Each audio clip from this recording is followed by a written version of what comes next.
Autumn is a season of renewal, and today we're going to take one item of clothing, two accessories, dive into the history and how it can be a language of your expression of your own season, of your own life, as well as this beautiful autumn season. If you're new here, I'm Michelle. Please check out the description box. There's lots of goodies there, and please subscribe.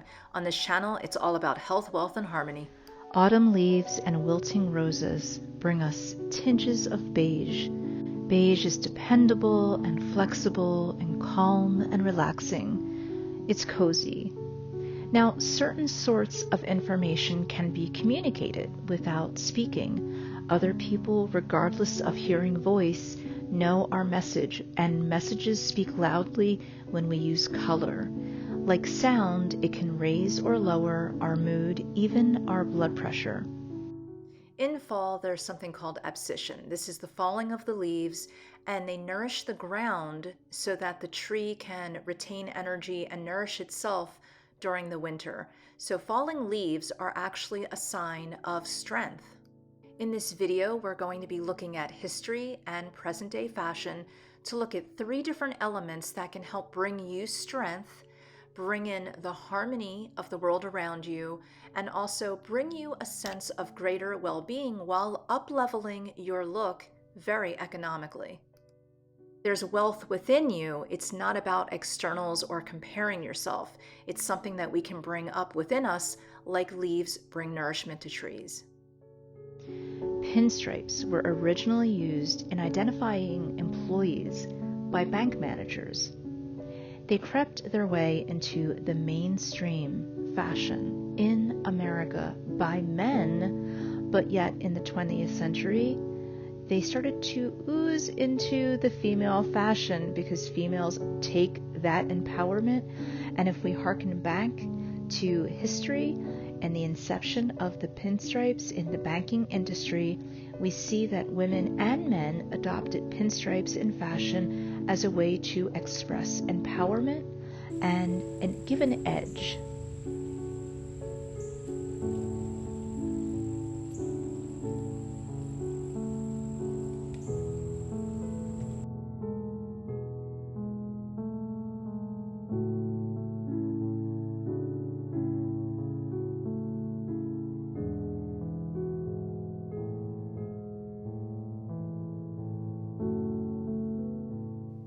Pearls are the oldest gemstone, and they were one of the first gems that were used as any kind of adornment as a jewelry. They have the earliest recorded time of being jewelry. In fact, in the year 420, fragments of pearls were found on a Persian princess. Pearls were a status symbol. Even Coco Chanel loved pearls. She had that brand of luxury, and she adopted pearls as one of her trademarks. Breakfast at Tiffany's, we see Holly Golightly wearing drapes of pearls, and that's in the opening scene. And later she remarks that only a woman that was over 40 should be wearing pearls as a symbol, we know now, of wisdom, strength, and integrity. Those were areas that she struggled with in that film. All three, wisdom, strength, and integrity, when it comes to pearls especially, symbolize wisdom.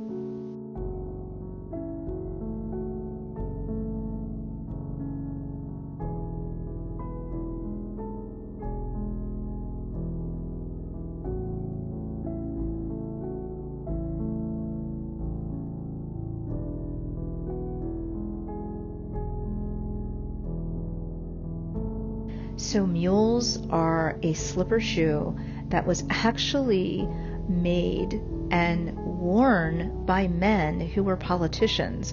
It was a smart indoor-outdoor shoe, so they could talk politics and walk outside.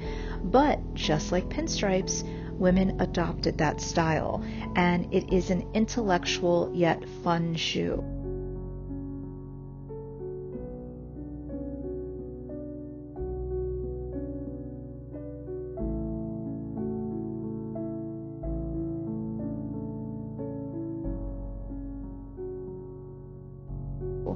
Now, here's where it got interesting. When women first adopted it, it wasn't something that was adopted as a sensible shoe, as it sometimes can be seen today. In fact, A socialite, Contessa de Olana, was very risque, and she wore a red pear underneath a long skirt, and from that moment on, women adopted the mule.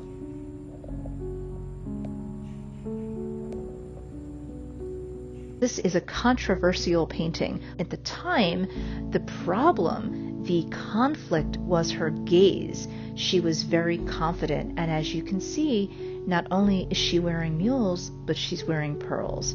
So we see that even through history, pearls and even these mule shoes were seen as empowering. We can look towards nature and look at the gray and browns of the trunks and the twigs and the burgundies of the leaves and the seeds falling. We can honor the wilting leaves and the wilting roses and the colors that they bring.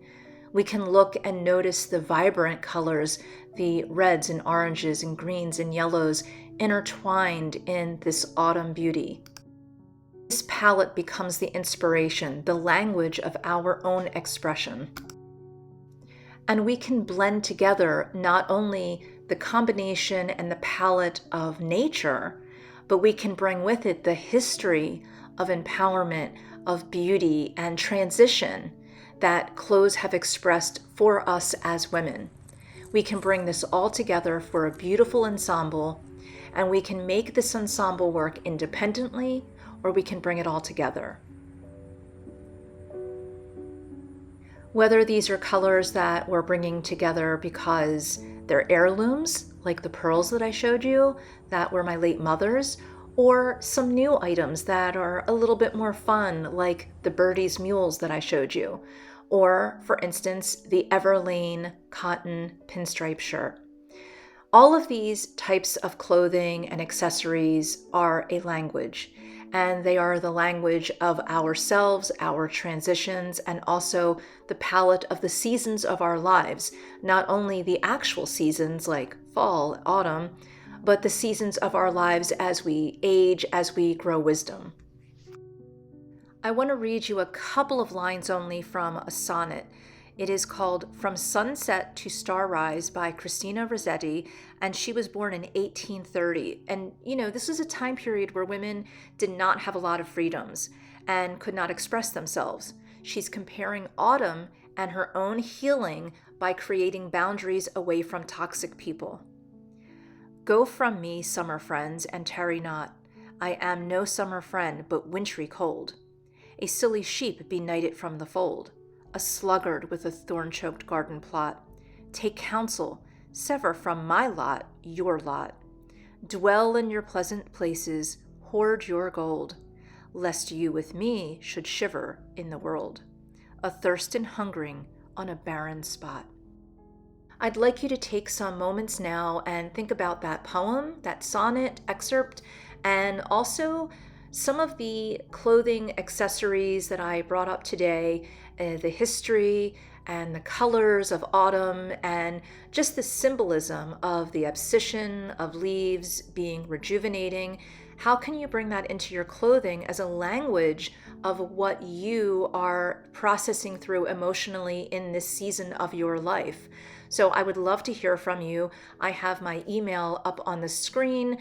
In the description box, there's also ways to connect with me, and I really would love to hear how you are incorporating this. And maybe we can make something together. Maybe we can collaborate in some way as a group and create something for women going through different transitions and hardships in their life to empower them through both clothing and emotions. So let's get in touch, and please subscribe and ring the bell so that we can stay connected.